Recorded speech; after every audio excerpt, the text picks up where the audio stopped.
The root of suffering for the poor and the way to liberation.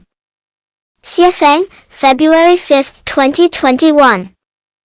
I am a poor person, so I understand the root of suffering for the poor.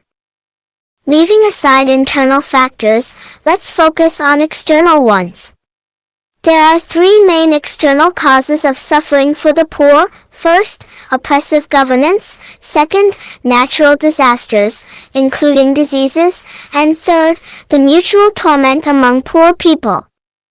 Among these three, the mutual torment among the poor is the primary source of suffering. In fact, at least 75% of the suffering of poor people comes from conflicts and mistreatment between themselves. Who are the poor? Farmers, workers, small business owners, laborers, migrant workers, service staff, janitors, urban management officers, security guards, police, soldiers, teachers, and civil servants, all are poor. Or we could say, aside from the wealthy, government officials, various experts, scholars, and celebrities, everyone else is poor. Mutual oppression among the poor is a common phenomenon in Chinese society. The poorer people are, the more intensely they oppress one another. The lower someone is in the social hierarchy, the harsher the mistreatment among peers. Urban management officers harassing street vendors. This is a typical case of the poor oppressing the poor. Police, including traffic officers, setting obstacles for others, that is also poor people oppressing other poor people. Security guards beating people, thieves stealing from the poor, civil servants undermining each other, teachers disciplining students' parents, soldiers harming fellow soldiers, all are forms of the poor oppressing the poor. Even within families, siblings, in-laws, relatives, friends, neighbors, villages, and communities, these conflicts and oppressions are countless. Poor people should empathize and support each other, yet in reality, they often act ruthlessly toward one another. Even a slight advantage in social status, income, or power leads them to treat those less fortunate than themselves with cruelty, devoid of compassion or mercy.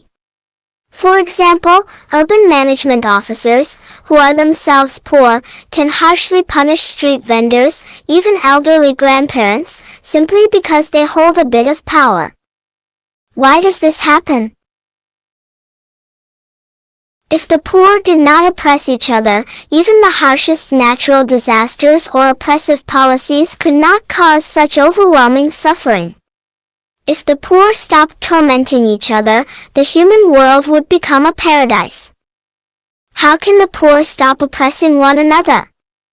Moral teachings alone are insufficient. Ancestors and religions have long taught people to act with benevolence, righteousness, propriety, wisdom, and faith, to care for and love each other, to live harmoniously, to cultivate virtue, and not harm others. Yet for thousands of years, mutual oppression among the poor has never ceased, and incidents happen daily. Why? The problem lies in private ownership and the structure of marriage and family. Everyone understands morality, but the pressures of reality, money, and personal interests are far stronger. People choose material gain over moral conscience. Only by eliminating fears and anxieties related to food, clothing, shelter, health, and survival can oppression among the poor be eradicated. For example, preventing a single adult from desiring a romantic partner is impossible. The only real solution is to provide access to companionship. Simply teaching morals or religion without addressing real needs is futile. So, what is the ultimate solution to end poor people oppressing each other? Answer: put all poor people into a communist society. In a communist society, the phenomenon of poor people oppressing poor people will disappear. When communism is mentioned, people instinctively consider it an impossible utopia, sometimes even calling it evil.